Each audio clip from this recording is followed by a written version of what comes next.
اما بعد فاعوذ باللہ من الشیطان الرجیم بسم اللہ الرحمن الرحیم قد جاءکم من اللہ نور وکتاب مبین صدق اللہ العظیم وبلغنا رسولہ النبی المتین الامین الکریم۔ بادۂ توحید کے متوالوں، شمع رسالت کے پروانوں، اولیاء امت کے جانثاروں، غوث و خواجہ کے دیوانوں، مسلک امام احمد رضا پہ چلنے والوں، تمام روئے زمین کے علماء کرام سے عقیدت و محبت رکھنے والوں، سیدنا دیدار علی شاہ رحمۃ اللہ تعالیٰ علیہ کی بارگاہ اقدس میں فاتحہ کا نذرانہ پیش کرنے والوں، آئیے سب سے پہلے گنبد خضرا میں آرام فرمانے والے آقا و مولا، ہم غریبوں کے داتا، ہم غریبوں کے غمگسار، نائبی پروردگار، سیدی ابرار و اخیار، شہنشاہ ذی وقار، کائنات کی اولین فصل بہار، عرب کے ناقہ سوار کے چین دلوں کے قرار، احمد مصطفیٰ محمد مصطفیٰ صلی اللہ تعالیٰ علیہ وآلہ وسلم کی بارگاہ عالیہ میں جھوم جھوم کر کے نذرانے عقیدت پیش کرنے بابا دے بلند پڑھنے اللہم صلی علی سیدنا شفیعنا مولانا محمد بارک وسلم صلو علیہ صلاۃ و سلاما دائما علیک یا حبیبی یا رسول اللہ صلی اللہ علیہ وسلم۔ نثار تیری چہل پہل پر ہزاروں عید ربیع الاول، نثار تیری چہل پہل پر ہزاروں عید ربیع الاول، سوائے ابلیس کے جہاں میں سبھی تو خوشیاں منا رہے ہیں، سوائے ابلیس کے جہاں میں سبھی تو خوشیاں منا رہے ہیں، اور حشر تک ڈالیں گے ہم پیدائش مولا کی دھوم، حشر تک ڈالیں گے ہم پیدائش مولا کی دھوم، مثل پارس نجد کے قلعے گراتے جائیں گے، مثل پارس نجد کے قلعے گراتے جائیں گے۔ کیجئے نعرہ یا رسول اللہ کا، نعرہ کیجئے یا رسول اللہ کا، مفلس و سامان دولت کیجئے، مفلس و سامان دولت کیجئے۔ حضرات، کل کی تقریر میں آپ نے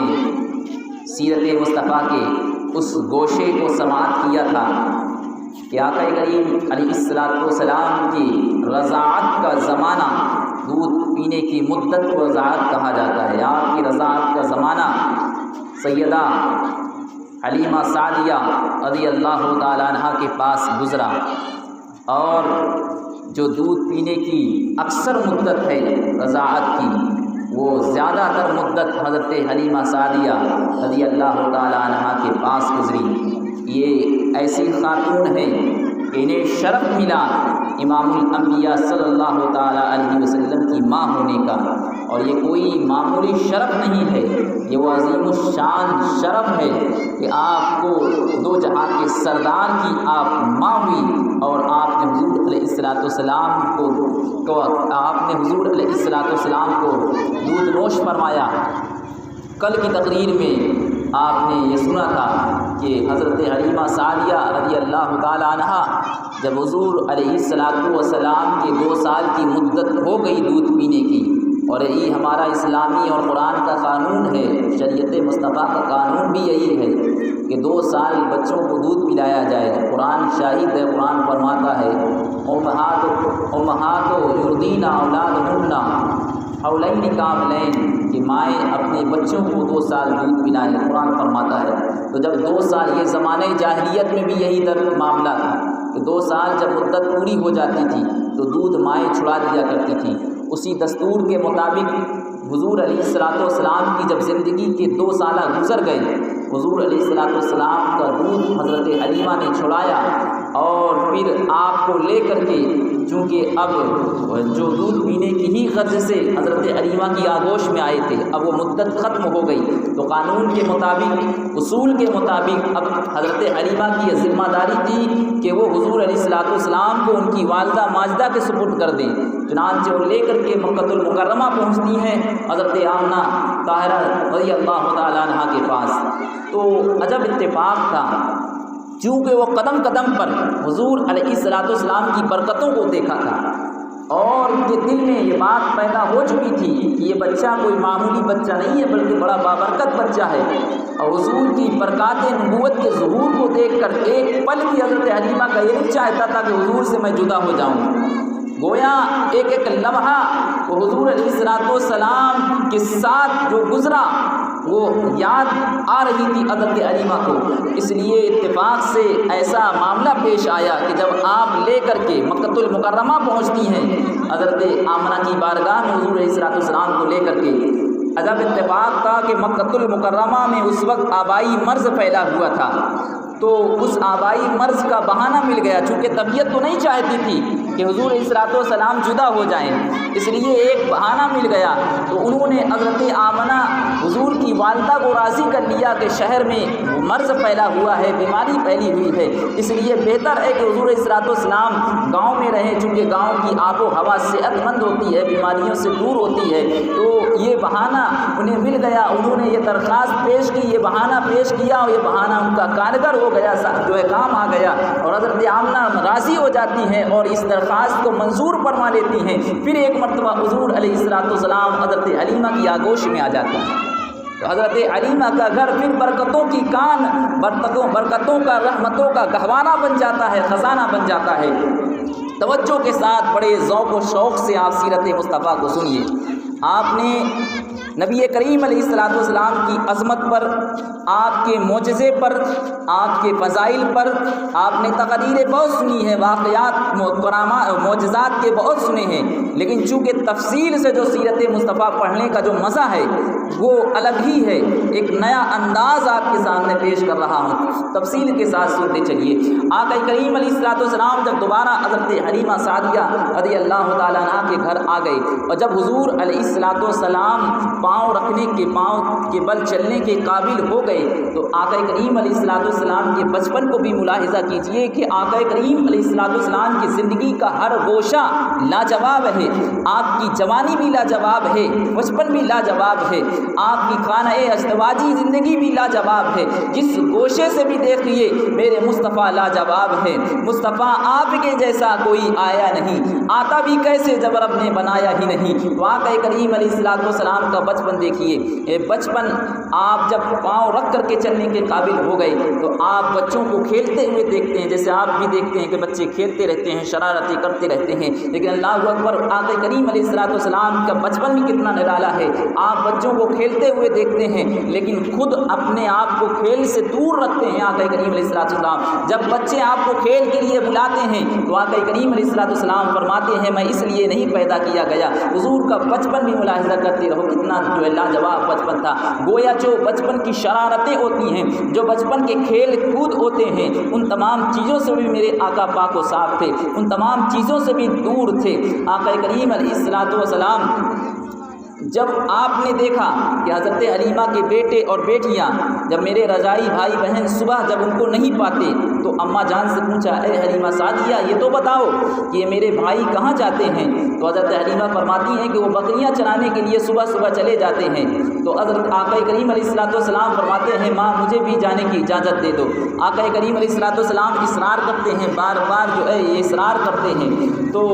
آپ غور کرتے چلیے کہ تمام نبیوں کی یہ سنت تھی بکریاں چرانا، تو گویا کہ حضور علیہ الصلوۃ والسلام نے اپنے بچپن کی زندگی میں اس خصل نبوت کا جو نبیوں کی ایک پہچان اور ایک عادت ہے، اس کا اظہار اپنے بچپن میں ہی فرما دیا کہ آپ بھی بکریاں چرانے اپنے رضائی بھائیوں کے ساتھ یعنی حضرت حلیمہ سعدیہ کے بیٹے اور بیٹیوں کے ساتھ آپ بھی جو ہے تشریف لے جایا کرتے تھے۔ اتفاق سے ہر روز کے معمول کی طرح آپ بھی بکریوں کو چراگاہ میں لے جا کر کے ان کی حفاظت کیا کرتے تھے۔ اس میں ایک شق صدر کا واقعہ پیش آتا ہے، یعنی آپ کے سینے مبارک کو جو چاک کرنے کا واقعہ پیش آتا ہے، اس کا واقعہ یہ ہے کہ آپ روز کے معمول کی طرح آقا کریم علیہ الصلوۃ والسلام بکریوں کی حفاظت فرما رہے تھے کہ 3 سفید لباس میں انسان اترے اور انہوں نے آقا کریم علیہ الصلوۃ والسلام کے سینے کو چاک کیا، اور یہ دیکھ رہے تھے زمرہ جو حضرت حلیمہ کے بیٹے تھے، انہوں نے جب یہ دیکھا، یہ منظر دیکھ کر کے گھبرایا اور زمرہ دوڑتے ہوئے حضرت حلیمہ کے پاس پہنچے اور کہا اماں جان غضب ہو گیا کہ محمد بن عبداللہ کو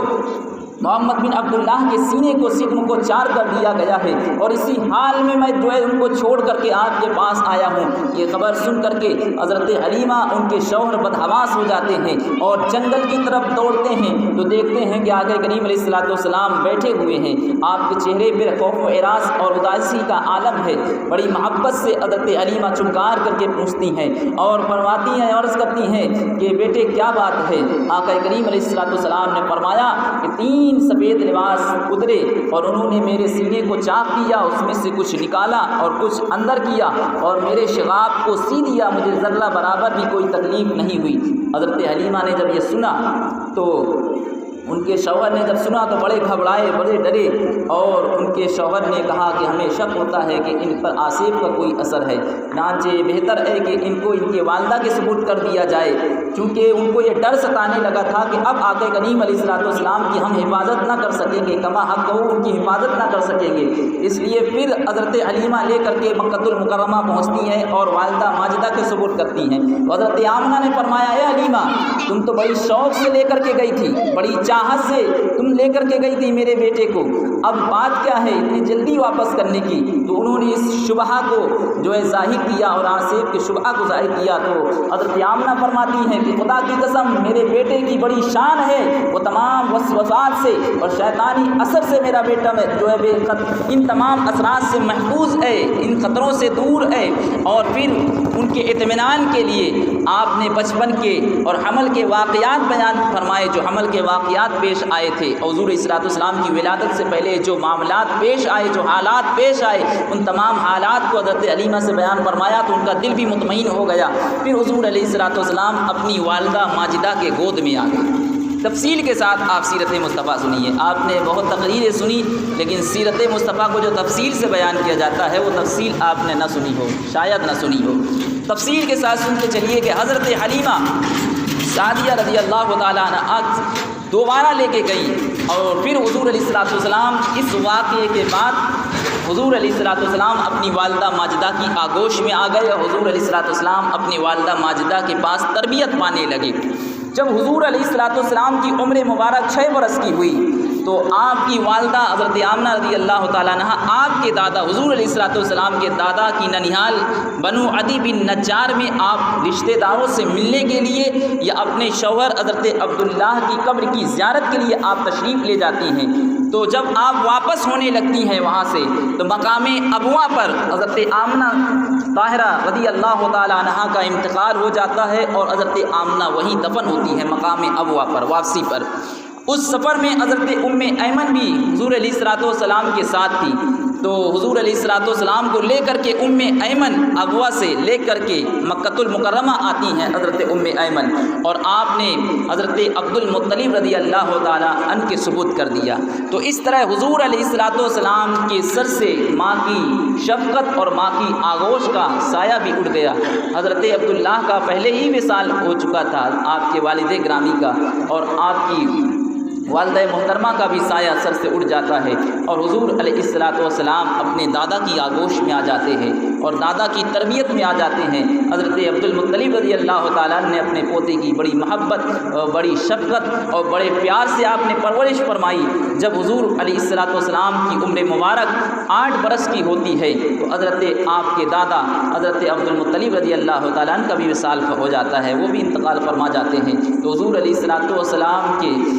سر سے دادا جان کی شفقت کا بھی سایہ اڑ جاتا ہے، لیکن آقا کریم علیہ الصلوۃ والسلام پھر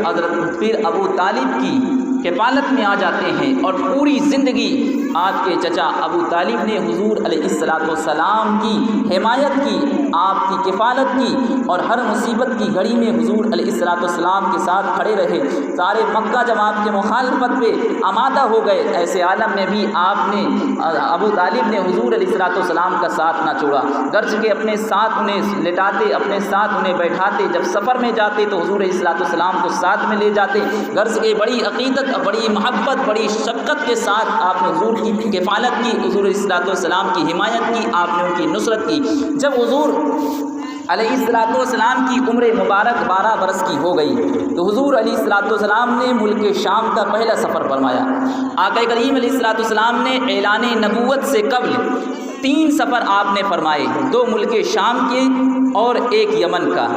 تو 12 برس کی عمر میں یہ ملک شام کا حضور کا پہلا سفر تھا۔ جب ابو طالب اس سفر میں تجارت کے مال کو لے جانے لگے، ملک شام میں بیچنے کے لیے مال تجارت کو جانے لگے، تو اس سفر میں بھی آپ نے حضور علیہ الصلوۃ والسلام کو تنہا نہ چھوڑا، بلکہ آپ اس سفر میں بھی حضور علیہ الصلوۃ والسلام کو ساتھ لے کر کے گئے۔ جب حضور علیہ الصلوۃ والسلام ابو طالب مقام ملک شام کے ایک شہر بصرہ میں پہنچے،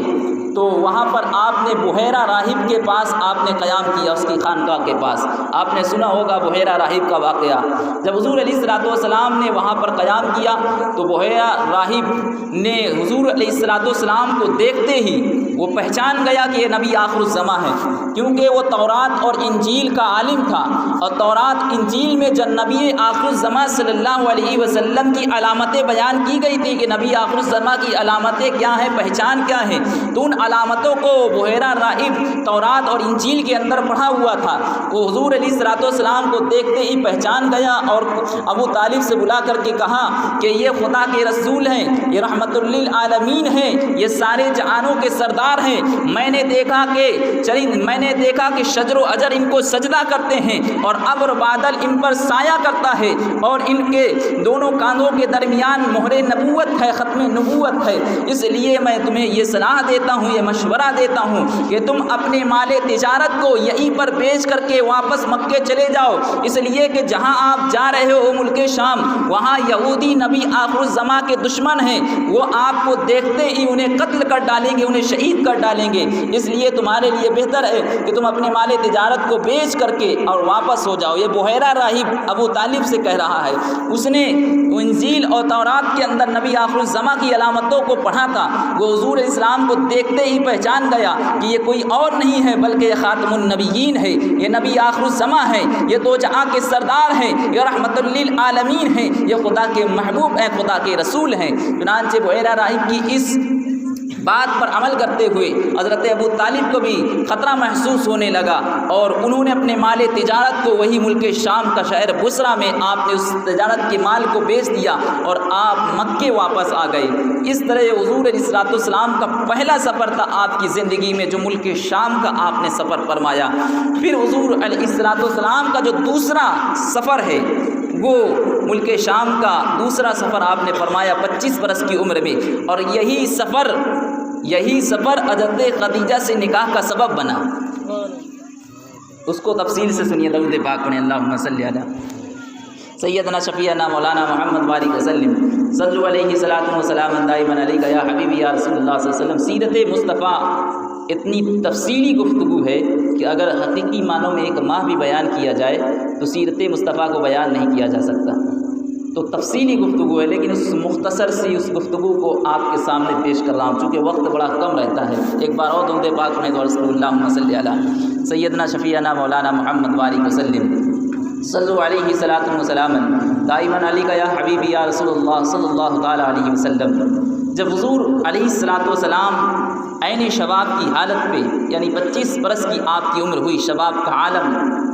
تو 25 برس کی عمر جب آپ کی ہوئی، پورے عرب میں آپ کی شہرت امین و صادق کے اعتبار سے تھی۔ امین و صادق کے نام سے آپ پہچانے جاتے تھے، یعنی جب پوچھا جاتا تھا مکے میں سب سے بڑا سچ بولنے والا صادق کون ہے، امانت دار کون ہے، تو حضور علیہ الصلوۃ والسلام کا نام لیا جاتا تھا۔ امانت کہتے ہیں جب کوئی چیز آپ کے پاس رکھ دی جائے، جیسی رکھی جائے ویسے ہی آپ واپس کر دیں، اس میں کوئی بھی کمی نہ ہو،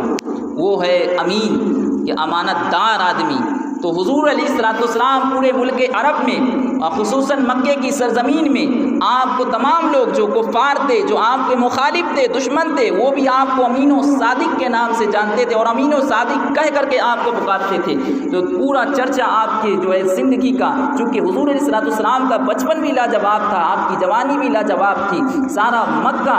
اگرچہ آپ کا دشمن تھا لیکن ایک عقیدت کی نگاہ سے اور ایک احترام کی نگاہ سے آقا کریم علیہ الصلوۃ والسلام کو دیکھا کرتا تھا۔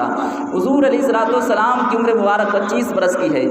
اور حضرت خدیجہ رضی اللہ تعالیٰ عنہا یہ مکے کی سب سے رئیس اور مالدار عورت تھی، اور تجارت کے لیے یہ اپنے مال کو ملک شام بھیجا کرتی تھی۔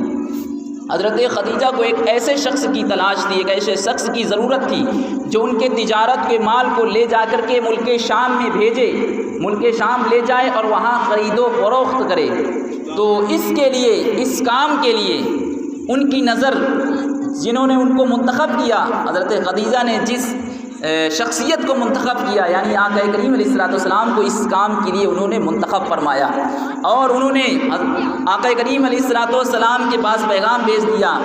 کہ آپ میرے مال تجارت کو ملک شام لے کر کے جائیں، جو میں لوگوں کو دیتی ہوں اس کا 2 گنا آپ کو دوں گی، اس لیے کہ آپ امانت دار ہیں، آپ صادق ہیں، آپ سچے ہیں، آپ امانت دار ہیں، دیانت دار ہیں، آپ کی امانت و دیانت داری کی وجہ سے میں جو لوگوں کو دیتی ہوں معاوضہ اس کا 2 گنا آپ کو دوں گی۔ حضور علیہ الصلوۃ والسلام نے اس درخواست کو، ان کی اس بات کو منظور فرما لیا، اور حضرت خدیجہ کے مال تجارت کو لے کر کے آپ ملک شام روانہ ہوئے۔ حضرت خدیجہ نے اپنے غلام، معتمد غلام، اپنے خاص غلام میسرہ کو بھی اس سفر میں کر دیا تھا، جو حضور علیہ الصلوۃ والسلام کی خدمت کے لیے منتخب کیا گیا تھا، حضور علیہ الصلوۃ والسلام کے ساتھ کے لیے۔ چنانچہ آقا کریم علیہ الصلوۃ والسلام وہ مال کو لے کر کے بصرہ پہنچتے ہیں ملک شام کے بازار میں۔ وہاں آپ ایک درخت کے نیچے قیام فرماتے ہیں، تو وہاں پر جو راہب تھا، نستورہ راہب تھا، اس نے دیکھا اور میسرہ کو وہ جانتا تھا، اسے بلایا اور کہا یہ کون شخص ہیں جو اس درخت کے نیچے اتر پڑے ہیں؟ اس نے کہا یہ بنو ہاشم کے چشم و چراغ ہیں، یہ محمد بن عبداللہ ہیں،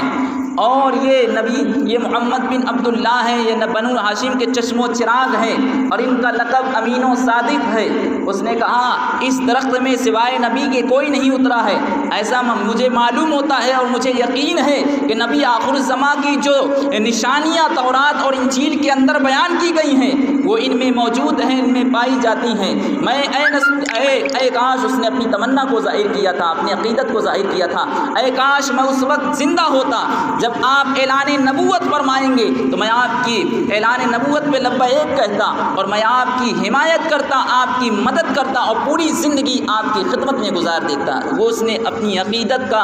اظہار کیا کہ اے کاش اس وقت زندہ ہوتا جب آپ صلی اللہ علیہ وسلم اعلان نبوت فرمائیں گے تو میں آپ کی خدمت کرتا اور آپ کی خدمت میں اپنی زندگی کو گزار دیتا۔ پھر اس کے بعد اس نے میسرہ سے کہا ہے میسرہ، میں تمہیں نصیحت کرتا ہوں کہ تم ایک لمحے کے لیے بھی ان سے جدا نہ ہونا، اور بڑی عقیدت، بڑی محبت سے ان کی خدمت کرتے رہنا، اس لیے کہ اللہ تبارک و تعالیٰ نے انہیں آخر الزماں کا شرف عطا فرمایا ہے، نبی آخر الزماں کا شرف عطا فرمایا ہے۔ یہ نستورہ راہب کی عقیدت کا اظہار تھا جو حضور علیہ الصلوۃ والسلام سے کیا۔ تو گویا ابھی آقا علی کریم علیہ الصلوۃ والسلام نے نبوت کا اعلان نہیں کیا،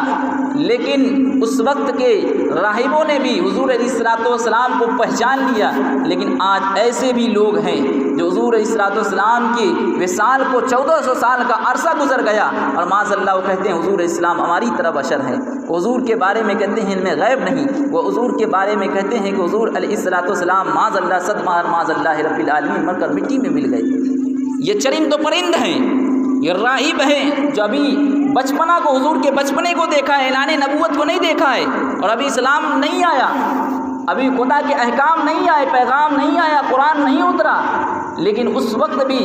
جنہوں نے پہچانا حضور علیہ الصلوۃ والسلام کو پہچان لیا۔ تو رب تبارک و تعالیٰ جسے ہدایت دیتا ہے وہ ہدایت پاتا ہے۔ تو ہمیں ایسے لوگوں سے دور رہنا چاہیے اور اپنے عقید و ایمان کی حفاظت کرنا چاہیے۔ یہ اللہ اس کے رسول نے ہم کو درس دیا ہے، یہی حکم دیا۔ اللہ فرماتا ہے وَإِمَّا يُنْسِيَنَّكَ الشَّيْطَانُ فَلَا تَقْعُدْ بَعْدَ الذِّكْرِ مَعَ الْقَوْمِ الظَّالِمِينَ، اگر شیطان بلا دے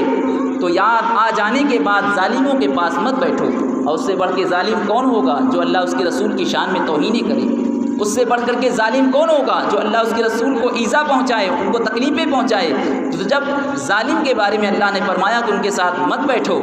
تو جو حضور علیہ الصلوۃ والسلام کی توہینیں کرتے ہیں وہ تو سب سے بڑے ظالم ہیں۔ ایسے شخص کے پاس اگر ہم بیٹھتے ہیں تو قرآن کی مخالفت ہے، اللہ کے حکم کی مخالفت ہے، اور اللہ کے حکم کی مخالفت جہنم کا سبب ہے۔ اللہ تبارک و تعالیٰ ہمیں نیک سمجھ عطا فرمائے۔ تو میں یہ کہہ رہا تھا کہ آقا کریم علیہ الصلوۃ والسلام کو اس نے راہب نے پہچانا، اور آقا کریم علیہ الصلوۃ والسلام نے وہاں بصرہ، ملک شام کے شہر بصرہ میں آپ نے مال تجارت کو بیچ دیا اور آپ مکہ واپس آ گئے۔ اب یہاں پر توجہ دیجئے گا، جو خاص سبب جو ہے حضور صلی اللہ علیہ وسلم کا حضرت خدیجہ سے بھی نکاح ہوا، یہاں پر میں کچھ اور بھی باتیں آپ کے سامنے پیش کروں گا۔ جب حضور علیہ الصلوۃ والسلام نے مال تجارت کو بیچا اور مکہ واپس آ گئے، تو جب آپ کا قافلہ شہر مکہ داخل ہونے لگا تو جب آپ شہر مکہ میں داخل ہونے لگے تو حضرت خدیجہ رضی اللہ تعالیٰ عنہ اپنے گھر کے بالائے خانہ پر، جو گھر کا اوپری حصہ ہوتا، وہاں پر بیٹھ کر کے اور قافلے کے منظر کو دیکھ رہی تھی۔ جیسے ہم اور آپ اگر کوئی قافلہ نکلتا ہے تو چھت پر کھڑے ہو کر کے اس کا نظارہ کرتے ہیں، اس وقت بھی جو ہے اس زمانے میں اس لحاظ سے گھر بنے ہوتے تھے، تو بالائے خانہ میں کھڑے ہو کر کے آپ قافلے کا منظر دیکھ رہی تھی۔ تو ان کی نگاہ نبی کریم علیہ السلام پر پڑی تو انہوں نے دیکھا کہ فرشتے آپ کے سر پر ابر کا، بادل کا سایہ کیے ہوئے ہیں۔ یہ منظر دیکھ کر کے حضرت خدیجہ الکبریٰ رضی اللہ تعالیٰ عنہا کے دل میں والہانہ حضور کی محبت پیدا ہو جاتی ہے، آپ کی محبت پیدا ہو جاتی ہے، اور اس کا بڑا اثر ہوتا ہے ان کے دل کے اندر، یہاں تک کہ حضور علیہ السلام کی طرف ان کا دل جھک جاتا ہے، مائل ہو جاتا ہے، اور ان کے دل میں حضور علیہ السلام سے نکاح کی رغبت پیدا ہو جاتی ہے۔ اس واقعے کے سبب سے حضور علیہ، اب یہاں پر میں چاہتا ہوں کہ حضرت خدیجہ الکبریٰ رضی اللہ تعالی عنہا کا بھی کچھ آپ کی زندگی پر کچھ روشنی ڈال دوں۔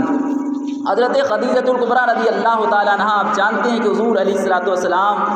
حضرت خدیجہ الکبریٰ رضی اللہ تعالیٰ عنہا مکے کی سب سے مالدار عورت ہے۔ آپ کے سامنے میں تقریر اس انداز میں کر رہا ہوں کہ آپ کو بات سمجھ میں آ جائے، اس لیے نارمل لہجے میں گفتگو کر رہا ہوں، کیونکہ میرا مقصد ہے سیرت مصطفیٰ کو بیان کرنا اور اسے سمجھا کر کے آپ کے ذہنوں میں ڈالنا اور کچھ پیغام دینا، اور حضور کی کیا شان ہے، آپ کی سیرت کیا ہے، آپ کی زندگی کیا ہے، اس سے ہمیں درس کیا ملتا ہے وہ بھی آپ سنتے چلیے۔ آقا کریم علیہ السلام، حضرت خدیجہ الکبریٰ رضی اللہ تعالی عنہا کا 2 نکاح ہو چکا تھا حضور علیہ السلام سے پہلے۔ ایک نکاح آپ کا حالہ بن زرارہ تمیمی سے ہوا تھا، ابو حالہ بن زرارہ تمیمی سے ہوا تھا، ان سے 2 لڑکے ہوئے تھے، حالہ ابن ابو حالہ اور ہند ابن ابو حالہ۔ ان کے انتقال کے بعد حضرت خدیجہ الکبریٰ رضی اللہ تعالی عنہا کا نکاح، دوسرا نکاح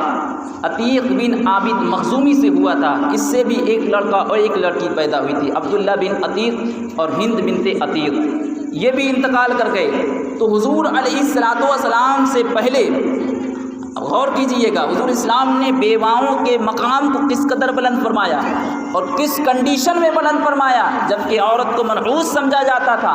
اور کوئی عزت سماج میں نہیں تھی۔ ایسے عالم میں، عین شباب کے عالم میں، 25 سال کی کڑیل جوانی کے عالم میں حضور نے ایسی عورت سے نکاح فرمایا کہ جس کی 4 اولادیں پہلے ہو چکی تھی اور اس کے 2 شوہر انتقال کر چکے تھے، اور خود حضور سے 15 برس بڑی تھی، حضور 25 سال کی عمر تھی، ان کی 40 سال کی عمر تھی۔ گویا حضور نے عورتوں کو وہ مقام دیا اور اسلام نے وہ عورتوں کو مقام دیا جو کوئی اور نہیں دیکھ سکتا ہے۔ یہ حضور ہیں جو بچوں سے بھی محبت فرما رہے ہیں، یہ حضور ہیں جو بچیوں سے بھی محبت فرما رہے ہیں، یہ حضور ہیں جو بیواؤں سے بھی محبت فرما رہے ہیں، مظلوموں سے بھی محبت فرما رہے ہیں، یتیموں کے سروں پر بھی ہاتھ رکھ رہے ہیں، یہ حضور ہیں۔ ہمیں حضور کی زندگی سے درس ملتا ہے، انسان کی اور خلق خدا کی خدمت کیسی کی جاتی ہے۔ سیرت مصطفیٰ کو پڑھ لو، تمہیں یہ سب کچھ درس حاصل ہو جائے گا، یہ سبق مل جائے گا۔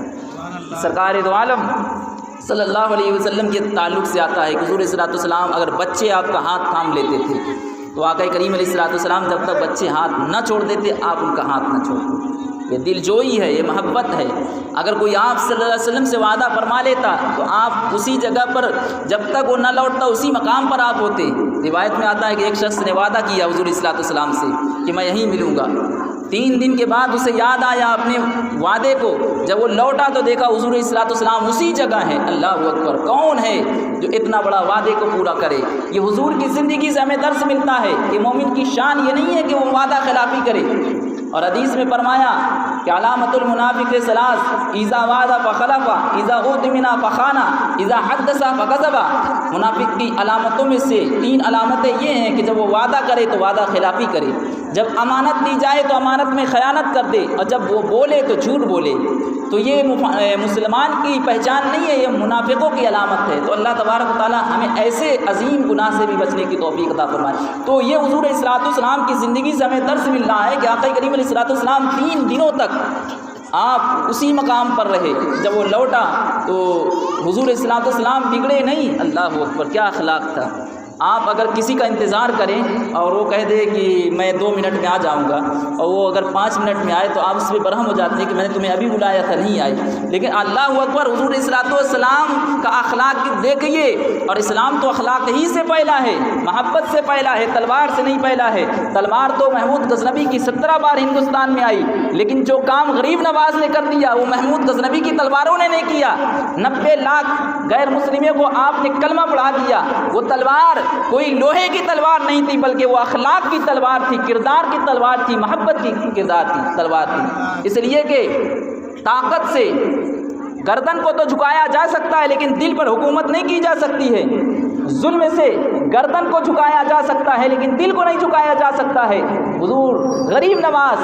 عطائے رسول تھے، ان کی زندگی نبی کی سیرت پر تھی، ان کی زندگی نبی کے طریقے پر تھی۔ جب وہ بولتے تھے تو دشمن اپنے خنجر کو چھوڑ دیا کرتے تھے، کلمہ پڑھ لیا کرتے تھے۔ وہ شان تھی سرکار غریب نواز کی، تو وہ کس لیے تھی؟ وہ سیرت مصطفیٰ پر عمل پیرا تھے، حضور علیہ الصلوۃ والسلام کی تعلیمات پر عمل پیرا تھے۔ اور آج ہم نے حضور علیہ الصلوۃ والسلام کی سیرت کو، آپ کی زندگی کو، آپ کی تعلیمات کو ہم بھول بیٹھے۔ مسلمانوں سنتے چلیے، آقا کریم میں عرض کر رہا تھا، درود پاک پڑھیے، ذہن سے بات نکلی۔ اللہم صلی علی سیدنا شفیعنا مولانا محمد بارک وسلم، صلو علیہ صلاۃ و سلام دائما علیک یا حبیبی یا رسول اللہ صلی اللہ تعالی علیہ وسلم۔ میں عرض کر رہا تھا کہ حضور علیہ الصلوۃ والسلام نے عورتوں کو مقام عطا فرمایا، اور کس کنڈیشن میں مقام عطا فرمایا، یہ توجہ کی بات ہے۔ ایسے عالم میں جب کہ ان کی کوئی سماج میں عزت نہ تھی، حضور علیہ الصلوۃ والسلام نے بیواؤں کے مقام کو بلند کرنے کے لیے، چونکہ لوگ انہیں منحوس سمجھتے تھے کہ یہ اپنے شوہر، یہ ڈائن ہے، یہ ڈائن کے الفاظ کہے جاتے تھے کہ اپنے شوہر کو جو ہے اس کا شوہر بھی ختم ہو گیا، تو ڈائن کے الفاظ کہے جاتے تھے۔ گویا سماج میں بیواؤں کی تو بالکل بھی عزت نہیں تھی، وہ عورتوں کے ہاتھ کی مردوں کے ہاتھ کی کٹپتلیاں بن چکی تھی۔ ایسے عالم میں اللہ کے رسول علیہ الصلوۃ والسلام نے پیغام دینے سے پہلے خود اس پر عمل کر کے دنیا والوں کو بتا دیا، اور دنیا کو پیغام دے دیا کہ عورتیں منحوس نہیں ہیں، بلکہ تم یتیموں کے سروں پر بھی ہاتھ رکھو، عورتوں کو بھی عزت عطا کرو۔ تو آقا کریم علیہ الصلوۃ والسلام نے حضرت خدیجہ الکبریٰ رضی اللہ تعالیٰ عنہ سے اس کنڈیشن میں آپ نے نکاح فرمایا جب کہ عرب میں اور بیوہ عورت کو ایک منحوس کی نظر سے، ایک گری ہوئی نظر سے دیکھا جاتا تھا۔ اللہ کے رسول صلی اللہ علیہ وسلم نے اس عورت کو عزت عطا فرمائی، اور آج جو عورتوں کو عزت ملی ہے، آج بھی جو حضور اسلام کا صدقہ ہے، وہ عورتیں حضور علیہ الصلوۃ والسلام کے نام پر قربان ہو جائیں اور آپ علیہ الصلوۃ والسلام کا ذکر کریں، درود پاک پڑھیں اور خوشی منائیں ربیع الاول شریف کی کہ آج جو ہمیں عزتیں ملی ہیں، آج جو ہمیں سب کچھ ملا ہے وہ حضور کے صدقے میں ملا ہے۔ آج جو ہماری سماج میں عزتیں ہیں اور ماں کو جو یہ مقام دے دیا گیا کہ ان کے قدموں کے نیچے جنت ہے، وہ اس لیے ملا ہے، حضور کے صدقے میں ملا ہے۔ تو جہاں ہم اور آپ کو منانا چاہیے، انہیں بھی خوشیاں منانا چاہیے حضور علیہ الصلوۃ والسلام کی کہ آج ہماری بدولت عزتیں ملی ہے، آج حضور کی بدولت ہمیں عزتیں ملی ہیں، آج حضور کی بدولت ہمیں وقار ملا ہے۔ آقا کریم علیہ الصلوۃ والسلام نے حضرت خدیجہ الکبریٰ رضی اللہ تعالیٰ عنہا سے آپ نے نکاح فرمایا، جبکہ آپ کا نکاح ابو حالہ بن زرارہ تمیمی سے پہلے شوہر تھے، دوسرے شوہر عتیق بن عابد مخزومی تھے۔ یہ دو شوہر ان کے انتقال کر چکے تھے، ان سے دو اولادیں ہوئی تھیں۔ اس کے بعد آقا کریم علیہ الصلوۃ والسلام نے ان سے نکاح فرمایا، گویا وہ دنیا کو پیغام دے دیا کہ بیواؤں کو جو ہے منحوس مت سمجھو۔ آقا کریم علیہ الصلوۃ والسلام نے عورت کو مقام عطا فرمایا۔ میں عرض کر رہا تھا کہ آقا کریم علیہ الصلوۃ والسلام کو جب اس واقعے کو دیکھا کہ فرشتے آپ پر سایہ کیے ہوئے ہیں بادلوں سے، تو یہ دیکھ کر کے ان کے دل میں محبت پیدا ہو گئی، ان کا دل ان کی طرف جھک گیا، اور آقا کریم کی ان کے دل میں ایسی محبت پیدا ہوئی کہ ان کے یہ رغبت ہو گئی کہ حضور علیہ الصلوۃ والسلام سے نکاح کی۔ ان کے دل میں یہ خواہش پیدا ہو گئی حضور علیہ الصلوۃ والسلام کی نکاح کی۔ چنانچہ حضور علیہ الصلوۃ والسلام جب واپس ہوئے اور میسرہ جب آیا تو میسرہ سے کئی دنوں کے بعد اب دل میں یہ چیز بیٹھی ہوئی تھی حضرت خدیجہ الکبریٰ رضی اللہ تعالیٰ عنہ کے دل میں، تو انہوں نے اپنے غلام میسرہ سے پوچھا کہ حضور علیہ الصلوۃ والسلام کے بارے میں بتاؤ۔ تو میسرہ نے کہا کہ میں تو یہ مشاہدات ہر پل پل پر میں دیکھتا رہا، یہ تمام منظر کو ملاحظہ کرتا رہا۔ پھر میسرہ نے بحیرہ نستورہ راہب کی عقیدت اور اس کا اظہار، اس کی محبت کا بھی ذکر کیا۔ یہ تمام باتیں سن کر کے حضرت خدیجہ کے دل میں حضور کی اور بھی محبت پیدا ہو جاتی ہے، ان کا دل اس قدر جھک جاتا ہے کہ جو آپ کے دل میں حضور سے نکاح کی جو ہے رغبت پیدا ہو جاتی ہے، خواہش پیدا ہو جاتی ہے۔ چنانچہ حضرت خدیجہ رضی اللہ تعالیٰ عنہ نے حضور علیہ الصلوۃ والسلام کے بارے میں مزید معلومات کے لیے اپنے حضور علیہ الصلوۃ والسلام کی پھوپھی صفیہ کو بلایا۔ میں یہاں پر ایک آپ کو نقطہ دیتا ہوں، اور تقریر کا مقصد یہ ہوتا ہے کہ آپ کے سماج میں بھی، آپ کی سماجی طور پر بھی آپ کو فائدہ پہنچے، معاشرت کے طور پر بھی۔ حضور علیہ الصلوۃ والسلام کے کردار اور اخلاق تو لاجواب ہے۔ حضور علیہ الصلوۃ والسلام سے بڑھ کر کوئی اخلاق والا نہیں، اور آپ سے بڑھ کر کائنات میں کوئی افضل نہیں۔ خدا کے بعد اگر کوئی ذات ہے تو رسول کائنات صلی اللہ علیہ وسلم کی ذات ہے۔ لیکن یہاں سے ہمیں ایک درس ملتا ہے اور ایک سبق ملتا ہے کہ اگر ہم کسی سے رشتہ کریں، یہ سیرت مصطفیٰ سے میں نے اخذ کیا اور آپ کو ایک ذہن دے رہا ہوں، کیونکہ حضرت خدیجۃ الکبریٰ رضی اللہ تعالیٰ عنہ نے حضور کے حالات کو جاننے کے بعد مزید معلومات کے لیے، ان کے زندگی کے حالات کو معلومات کے لیے، آپ نے ان کی پھوپھی، چونکہ گھر والوں کے بارے میں بتا سکتا ہے کہ وہ انسان کیسا ہے اور کیسا نہیں ہے، تو انہوں نے اپنے حضور کی پھوپھی صفیہ کو بلا کر کے حضور کے بارے میں مزید معلومات کی۔ تو ہمیں ایک پیغام ملا اور ایک میسج ملا کہ اگر ہم اپنے بیٹے اور بیٹیاں کا کہیں نکاح کریں تو جس جگہ کر رہے ہیں ان کے قریبی لوگوں سے ان کے گھر کے حالات کے بارے میں بھی معلوم کر لیں کہ لڑکے اور لڑکیاں کیسی ہیں۔ اس سے ایک فائدہ یہ ملے گا کہ ہمیں صحیح طور پہ جانکاری ملے گی اور ازدواجی زندگی جو لڑکا اور لڑکی کی ہے وہ اچھی گزرے گی، حالات معلوم۔ تو یہ ہمیں سیرت مصطفیٰ سے اور حضرت خدیجۃ الکبریٰ رضی اللہ تعالیٰ عنہ کے اس فعل سے، اس عمل سے ہمیں یہ نتیجہ بھی ملا کہ اگر ہم کہیں رشتے کریں تو اس شخص کے بارے میں، جس لڑکے سے ہمیں رشتہ کرنا ہے، جس لڑکی سے کرنا ہے، اس کی زندگی کے بارے میں ان کے قریبیوں سے، ان کے گھر والوں سے یا ان کے آس پاس جو اس کے زیادہ عزیز ہیں، قریب ہیں، ان سے حالات کو معلوم کریں۔ اس سے فائدہ یہ ہوگا کہ ہمیں اچھے اور برے کی فرق مل جائے گی، اور بہت ساری باتیں جو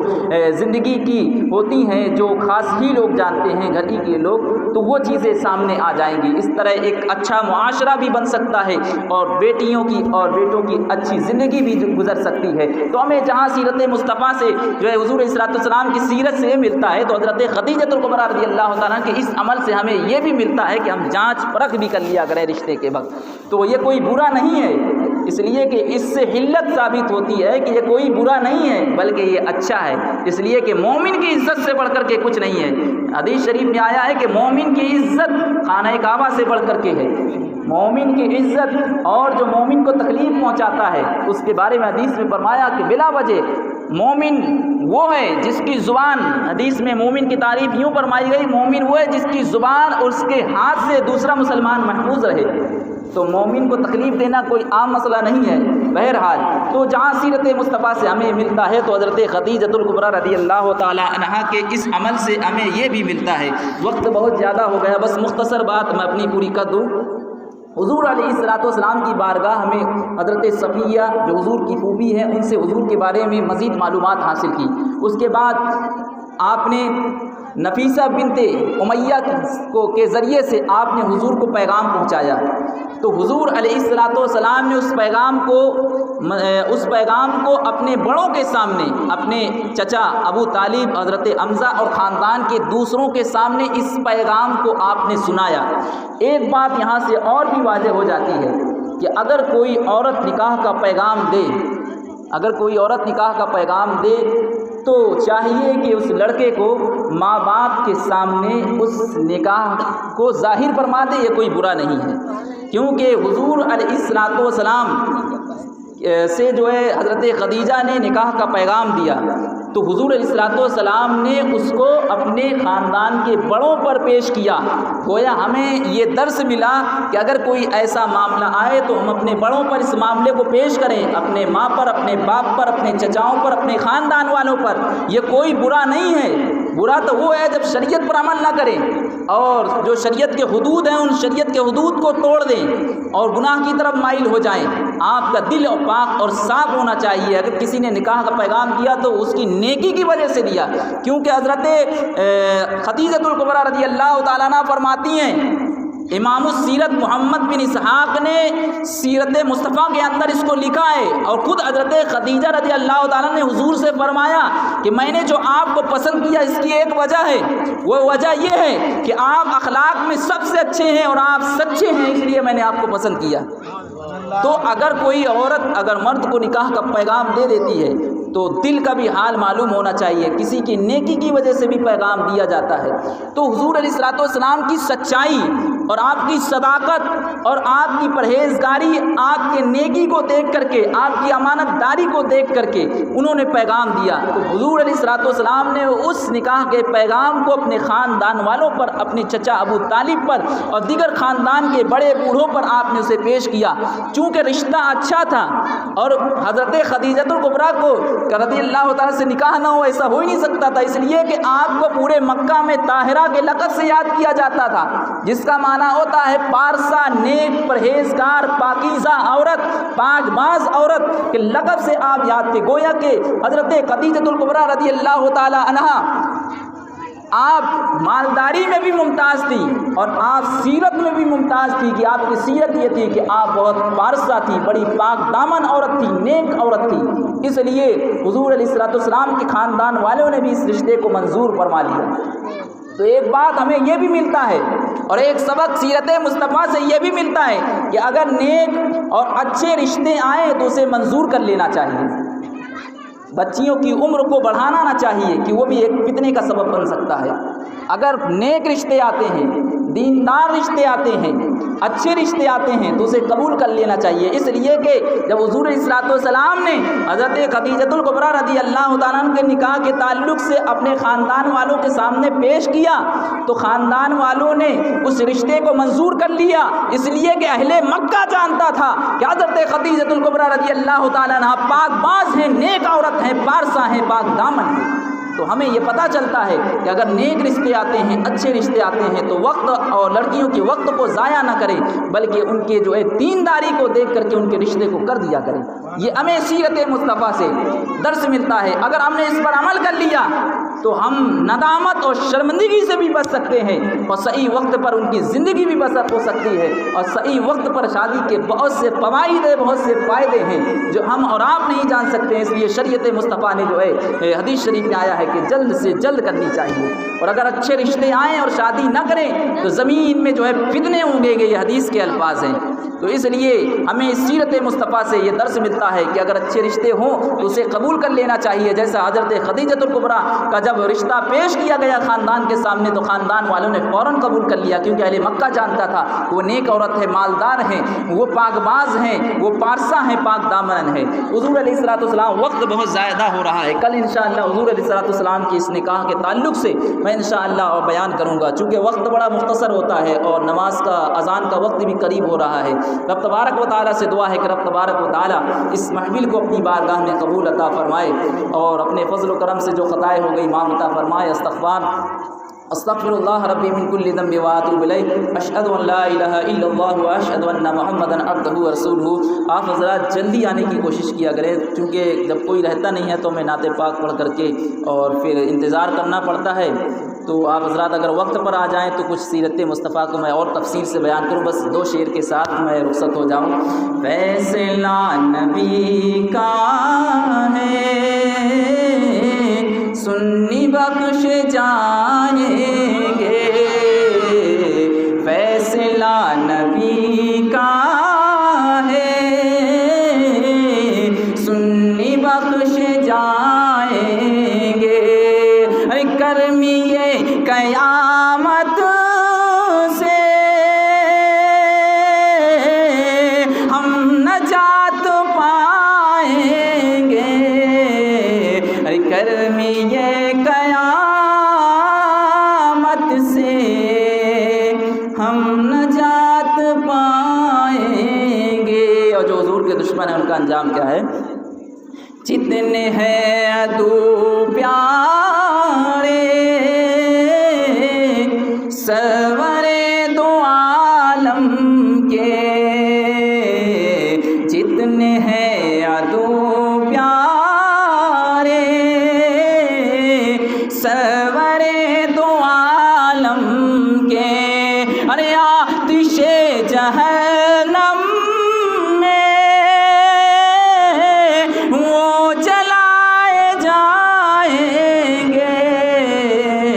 آتش